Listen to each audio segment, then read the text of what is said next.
We're live. Welcome, everybody, to Is It Time for a Detox? For those of you who haven't met me or Miss Simone yet, my name is Simone. My name is not Simone. My name is Sarah. We're doing great already.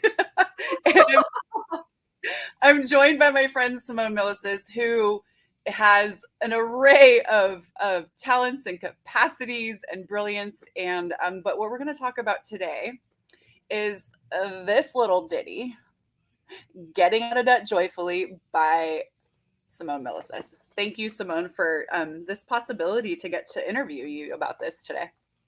Thank you. Thank you for having me here.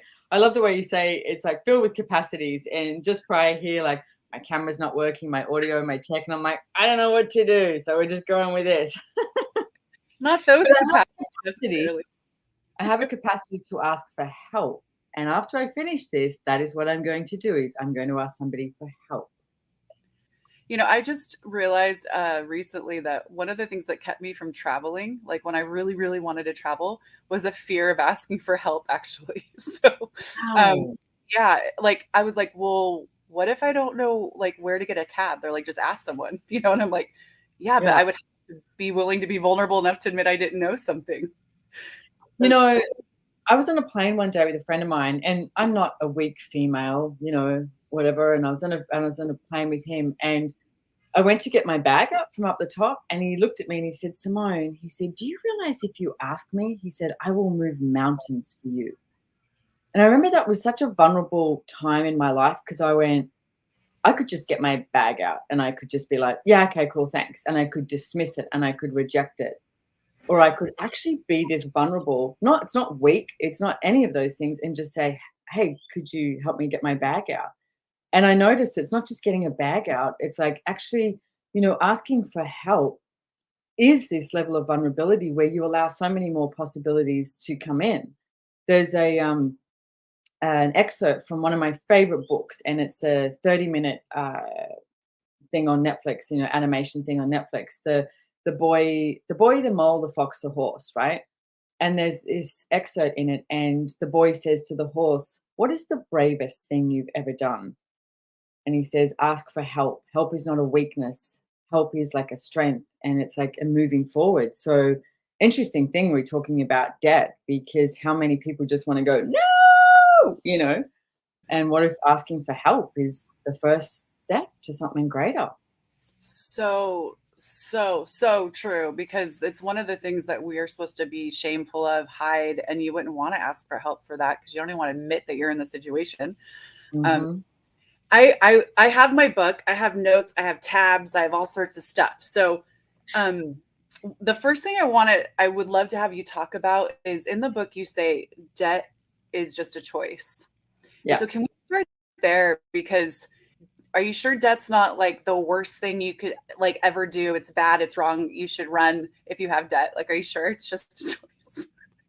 Can you talk a No, little bit about it's funny. I've had some conversations about this recently with different various people, and yes, I do get it's just a choice. And I also sometimes I think I created so much debt in my life just so I could write a book about it and tell all these stories, and then contribute to thousands and hundreds of thousands of people around the world, which I have. I know I get so many people thanking me for if they've attended a class or read the book, etc. And like you have dog-eared all these notes and they actually start using the tools. And for me, I know, I did everything I could, Sarah, to try and prove that I could change the world. I could be happy. I could do everything I desired with no money. And I was like, I don't need money. I don't need, and I so dismissed it. I rejected it, all of this stuff. And I was really good at getting loans or, creating a situation where something would show up and I'd be like, see, I didn't need money. But man, if you even look at the energy of that, it was a lot of energy. It was a lot of proving. It was a lot of rejecting. There was no receiving in it, or a little bit of receiving, but not the receiving that was actually truly possible. And because I just had this such a strong point of view about money that I don't need money. I don't need money. I don't need money was what I did for so long. And that was my choice, right? That was my choice. And then, I was looking at this morning, I was writing something, an email, and when I met Gary and Dane, I was using the tools of access and I was like, oh my God, like everything here is just phenomenal and it's changing my life and this is awesome. And I would not use the money tools. I just would not use the money tools. I was like, no, like again, dismissing it. And then I remember one day I sort of sat there and I went, this is crazy. It's like, I need to start using these tools. And I did not want to. I thought most of these tools were stupid. They're not going to work. Like I had all these points of view, right? And I didn't tell anyone. And I picked a few of them and I gave myself 3 months. And I literally, on old school calendar on the wall, I set the date and I went, okay, I'm going to do these tools for 3 months and see what shows up. That was a choice. And at the end of 3 months, I looked at it and I remember looking at my money situation and I was like, well, I don't have a great deal of money and I don't have, it's not like it was like, woo, money's coming in every door. But I realized a couple of things. One, my point of view had changed. And the second thing was I wasn't functioning from this stress because I was very good at rent's due tomorrow. Shit, how am I going to get money? And I would get it just in time. And that was also a choice. And then the choice to change my financial relationship with money and my financial reality was really huge for me. And I know it sounds really weird, but it was one of the hardest choices I ever made because I was so comfortable being in debt. I was so comfortable having no money. A choice, a choice, a choice, a choice. And the choice to change it was not easy. It was not easy. It was tough. It was like going to a brand new gym every day and working a brand new muscle. And I was like, wow. And I realized I was so comfortable being in debt, Sarah. I had to make the demand of myself, I wonder what it's like to have money. And I was like, I have no idea what it's like to have money. So I went, okay, I'm going to find out what that's like. That's a choice. So I do get, and I know people get pissed off when I go, no one needs to have a money problem, but they don't. Okay. And here's my theory is, well, there's two people in the world. There's a lot of people in the world, but there's two types of people in the world of one that gets up and bitches and moans about why they don't have any money. And they could write you a list and of justifications of why they don't. And there's the second person who'll get up and say, okay, I don't have money in bank account today, but what am I going to choose? And how many more revenue streams can I create? What action am I going to take? And you have to take some action in order to move something forward. So both of those are choices. And for me, I lived that choice of debt. Then I lived the choice of changing it. And now I'm living the choice of having money. And even now, there's still stuff that comes up all the time. Like having money is a whole other, ball game. I remember Shannon O'Hara said once, it's like, rich person's problems. It's like it has a whole other shit that comes with it. So it does not like you get money in the bank account and it's like, oh, every day it's rainbows and unicorns. It's not, but it's like, money's just money. And the second you make that significant and mean something, it will control you. So for me, it's a choice what you choose. What are you going to choose? I love, Simone, that you brought up like changing your point of view and how much the book invites us to look from a different place. One of the stories you tell in the book is about your point of view about falling off a horse and your point of view about falling down skiing. And I wonder if you can share a little bit about that today. That's cool. I forgot about that. Thank you, Sarah. Okay, so yeah, for a long time, and even up until very, very recently too, when I got on a horse, I pretty much thought I was going to fall off. Like it was just like, it wasn't like, if it was like, okay, I'm going to fall off. And you'd get back from a ride and I'd almost be like, wow, that's amazing. I didn't fall off my horse. I just had this point of view that I was going to fall off my horse. And then when I would go, and I say snow skiing, and I know Canadian people go, what? And it's like, but we have water skiing too. So when I go to the mountains with snow and I'm skiing, right? I learned to ski since I was 3. I'm pretty good at skiing. I like to ski fast. It's like I know it. And it doesn't matter what mountain I'm on. I don't have to know the mountain. But for me, I was like, I've always desired to ski fast and have this like you see your track and you're like, okay, where am I going? And it's malleable. You can change it at any moment. But I never have had a point of view about falling. And I would say when I do fall when I ski, it's massive. Like it's, because it's usually I don't really fall that much. And when I do, it's just like shit goes everywhere. because of the speed I like skiing at, right? But I never cared too much about that, and I didn't have a point of view. It was sort of like fun, funny, all of that. Yeah, but the horse thing was I already had this fixed point of view that I was gonna fall.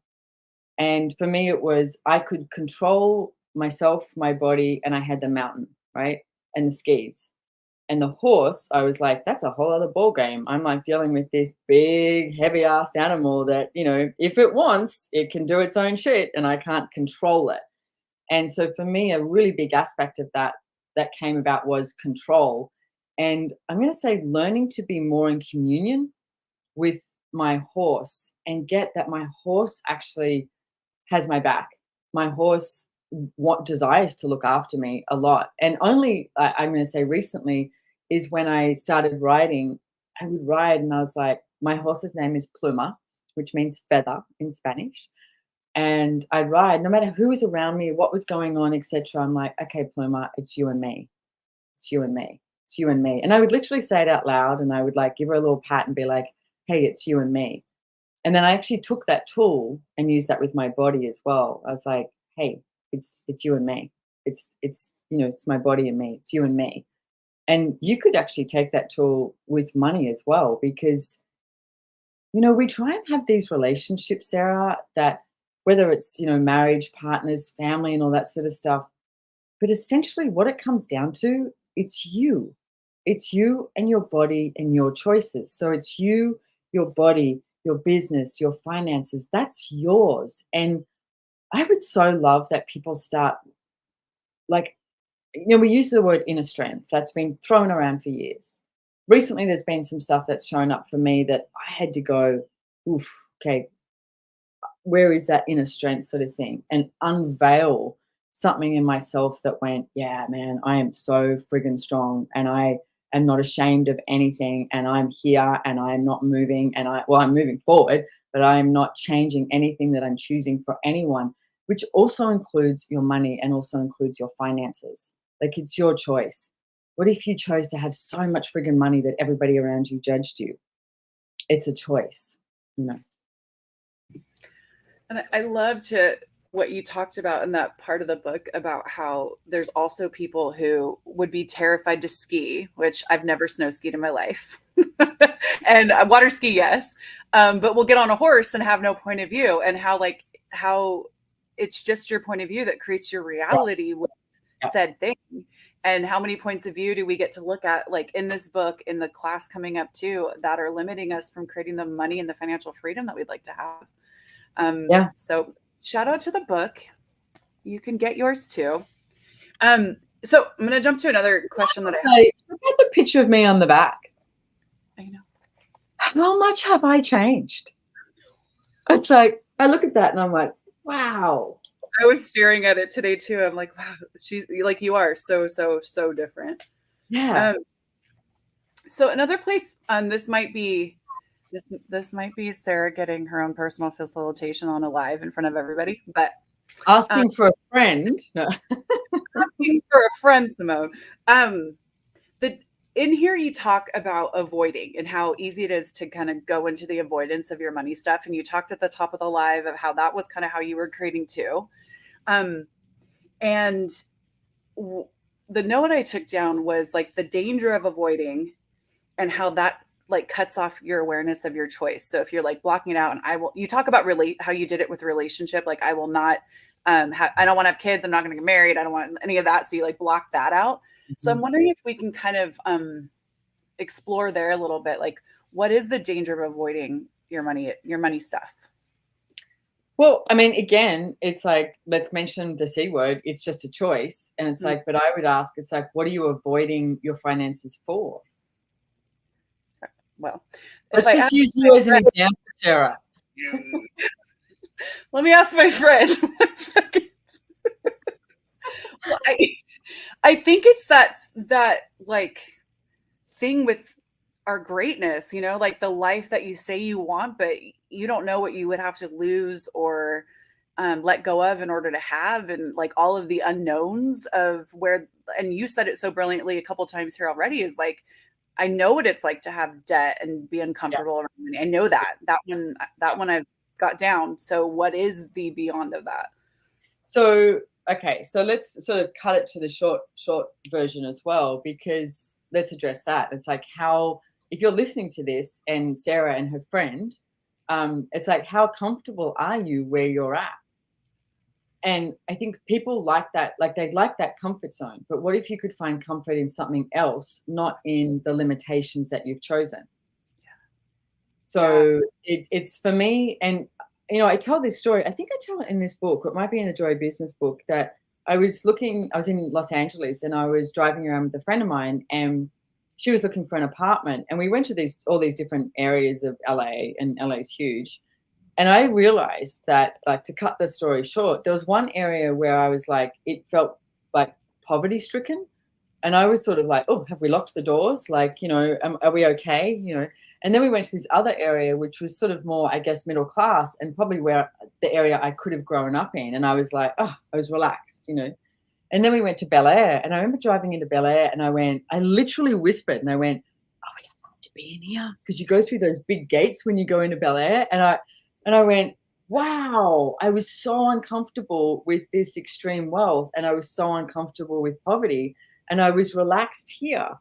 So for me, it's like I at that moment I went, I'd like to be comfortable no matter where I am, but not comfortable from a comfort zone, functioning from limitations, comfortable from you're always in question. You're always looking at the possibilities. You're able to receive all energies. Because I realized I wasn't willing to receive, total poverty, and I wasn't willing to receive ridiculous amounts of wealth. Well, you've just eliminated a whole lot of people from your world. So, if, for instance, if you've got a business, you've just, if that was my point of view, I've just eliminated all the wealthy people who come in, all the poor people who, end up having money and want to come and shop at your shop or whatever. You've just eliminated.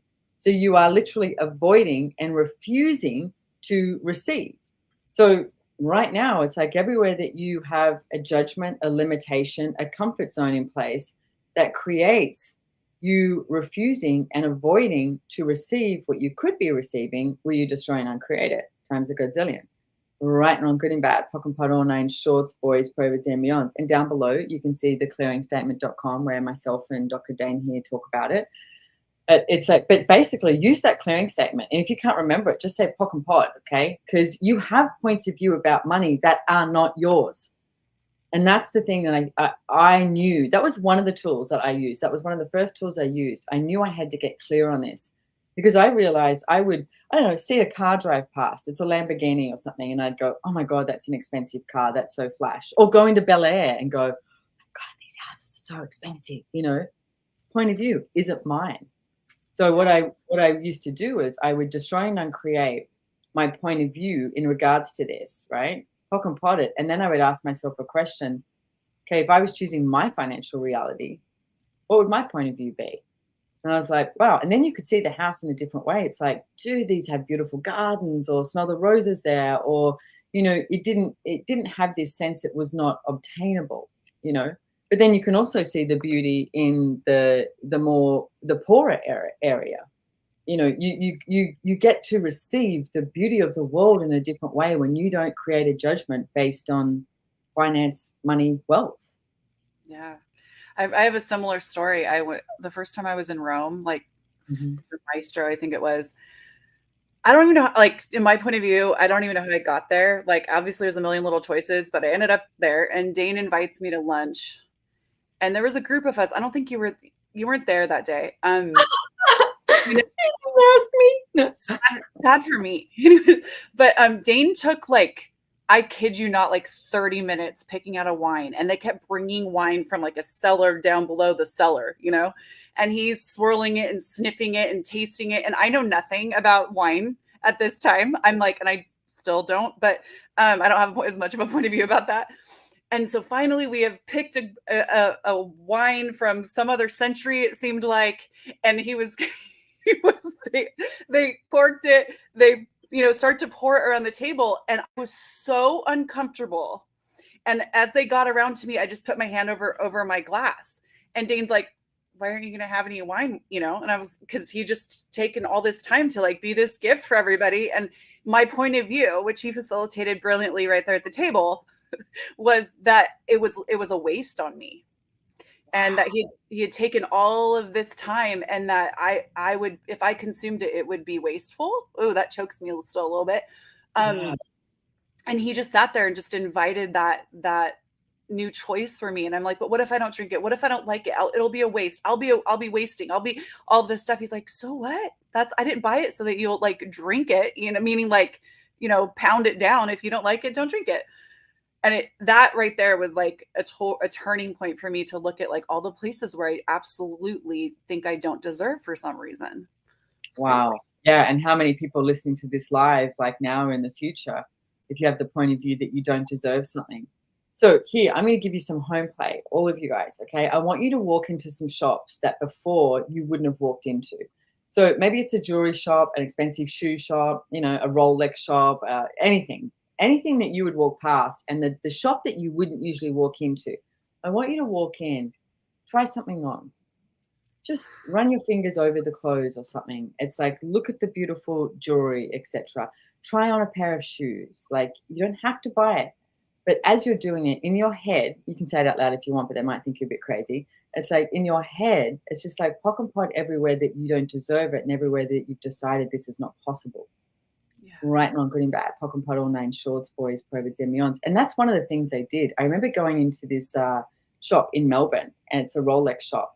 And I went in, and you feel like someone's going to go, "Excuse me, ma'am, you need to leave the store because you don't have enough money in your bank account, not even to look at this, But they don't. Breaking news. And I went into this shop, and I remember looking, and I was trying to be all like pompous and like, oh yes, I could buy a Rolex, like I could do this. And then the lady was like, "Would you like, would you like any help or anything to try anything on?" And I went, "Yeah, I'd love to try this watch on." And honestly, every moment I was like, they're going to kick me out of the shop, but they didn't.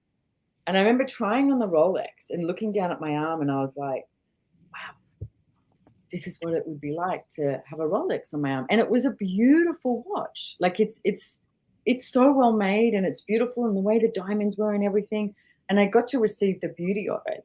And of course I didn't buy it that day, but I do have a Rolex now. I have a beautiful Chanel watch that I bought in Rome a couple of years ago, which I love too. And it's like, that would have been impossible in my world years ago, like absolutely impossible. But you have to step forward into something that may be uncomfortable for you and start realizing that you deserve everything. So I'm so grateful you told that story, Sarah, because man, you deserve the world. And when you're being all of you, the universe wants to give you the world. It's like, yeah, it opens doors left, right, and center, and you can just walk through them. What next? What next? What next? It's so interesting to hear you acknowledge that, and then look at where my life is, that it wasn't so just not too many years ago. Like, I would have never imagined traveling the world and having the choices that I have available.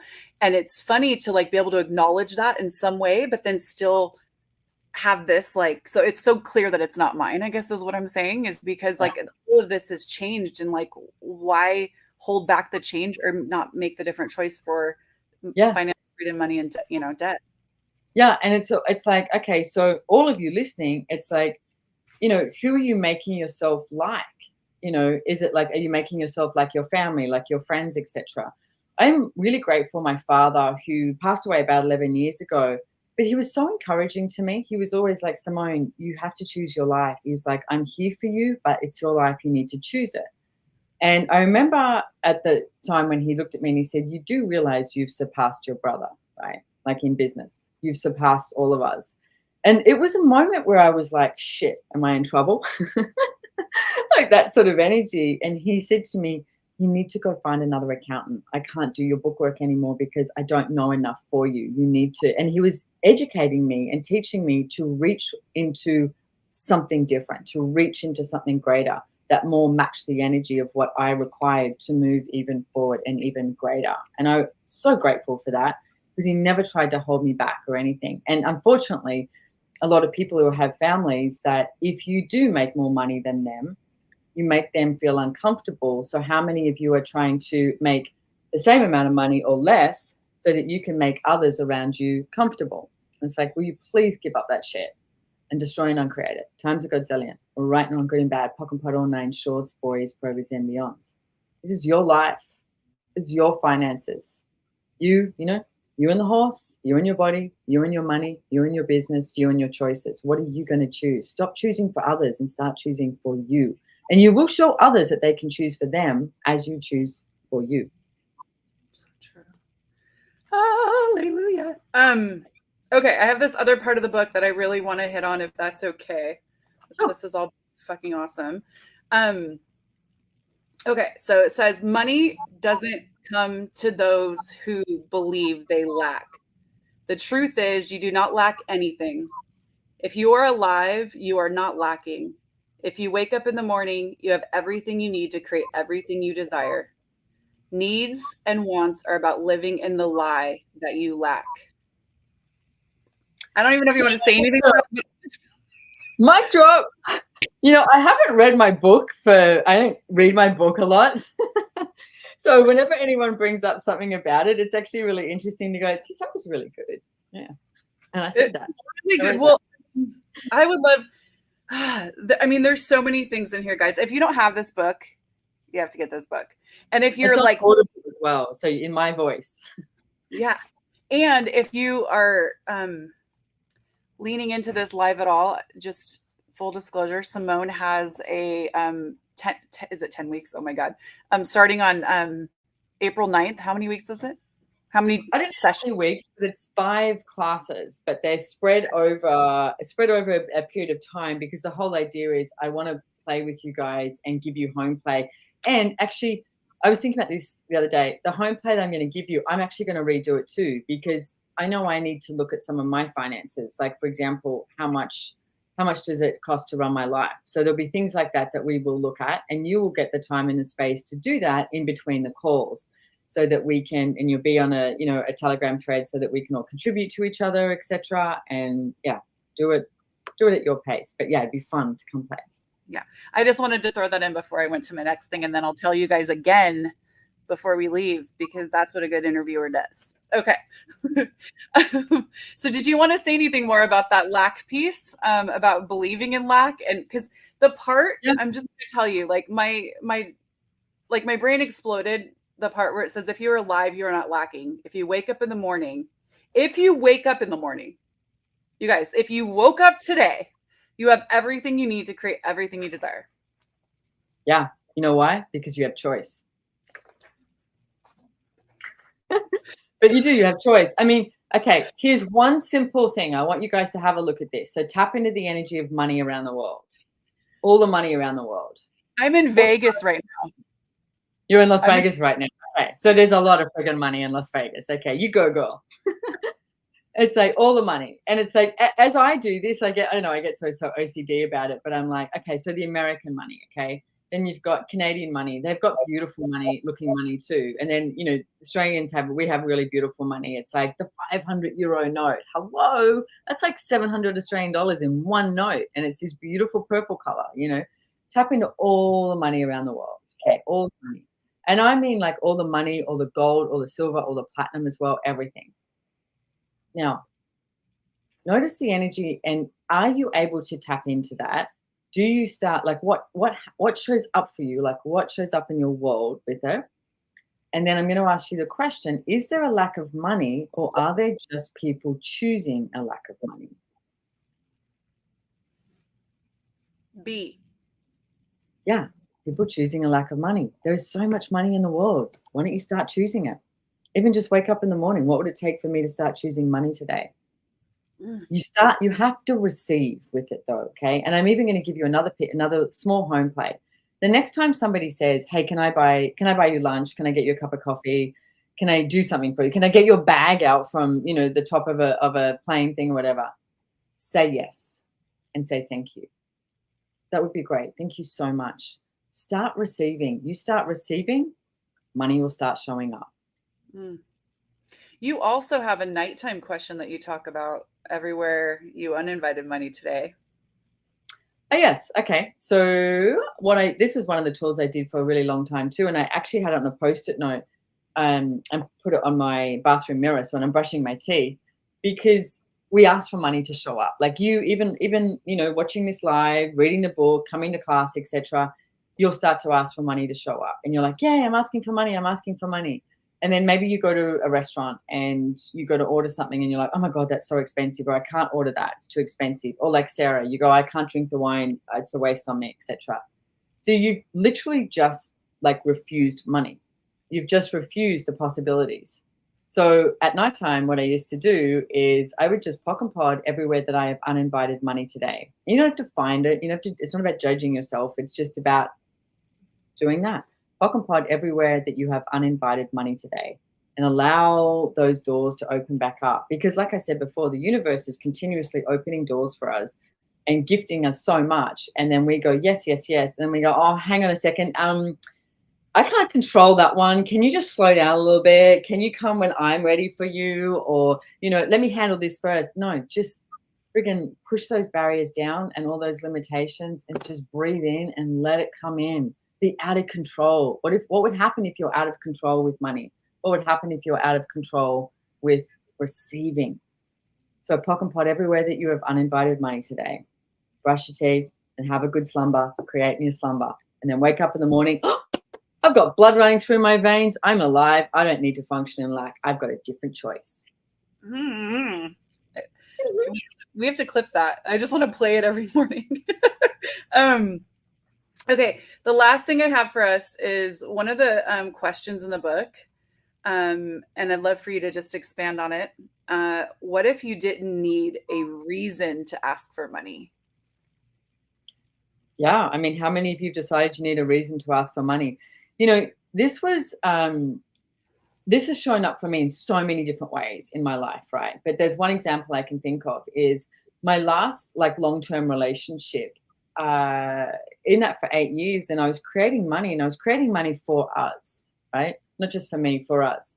When the relationship broke up, I noticed that my money just went and went right down. And I went, what's going on? And I remember talking to Gary Douglas, who's the founder of Access Consciousness, and he said, yeah, you don't have anyone to create for anymore. I was like, holy shit, I was creating for us. And then when it was just me, I didn't have a reason anymore. So I went, oh, and so how many people have to have like this carrot dangling in front of them for something to reach forward? And if you have to have that for the moment, do it. Like, I know there's a lot of stories about people who are like, we have this property in Costa Rica called El Lugar, and investing in El Lugar. And people were like, no, I could never do that. I could never afford that. And then the ones who went, you know what, I'm going to make the demand that I do. And they did. And they started creating more money because they had this like carrot dangling in front of them that they could reach for. So if you require that, do it. But what I'm going to ask is, ask that you actually just be an element that you start receiving so much money you have no idea what to do with it. Reach for that. And everything it doesn't allow that to show up. Let's destroy and uncreate it. Right, wrong, good and bad. Pock and pot all nine shorts, boys, provids and beyonds. I love that. So I just want to wrap by inviting everybody to these possibilities. I know it's time, like for my friend, it's like time right now to dive in. I'm gonna call them after this and make sure that they join the program, the Getting Out of Debt Joyfully program, starting on April 9th. But can I comment about your friend? Yeah, which breaking news, people, if you're not getting it, it's actually Sarah. Sarah did reach out to me a little while ago, and she did ask for help with her finances. And I was like, okay, so even her ringing me and saying, hey, can you help me, right, opened a different door. So when I was doing this class too, I went, oh, I'm going to ask Sarah if she wants to contribute to this as well, because obviously she's going to get the class and using all these tools. So it's like, so her asking for help is creating her being here now and creating a different future. So what if we were here to help you? Like, what if there was a contribution that we could be for each other? Yeah. And are you willing to receive that? Thank you, my friend. And thank you for being the potency and the inspiration, really. Like there's like I read this book before, but getting like back into it from a different place and then having a different intimacy with you now than what I had when I first read it.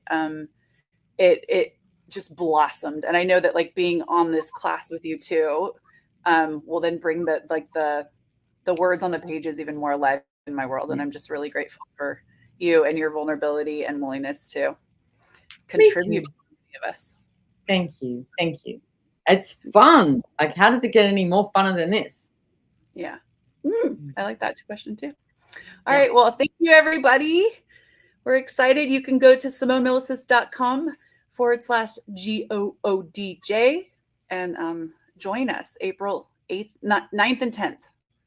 Right. Is yes. 9th in the States, 10th in Australia. Yeah. Isn't time's just so freaking weird at the moment, though? I literally had to ask someone today, what year is it? Just to check when I was signing this form. 24. Okay, I'll go with that. All right. Thank you so much, everybody. Mwah. Okay. Bye.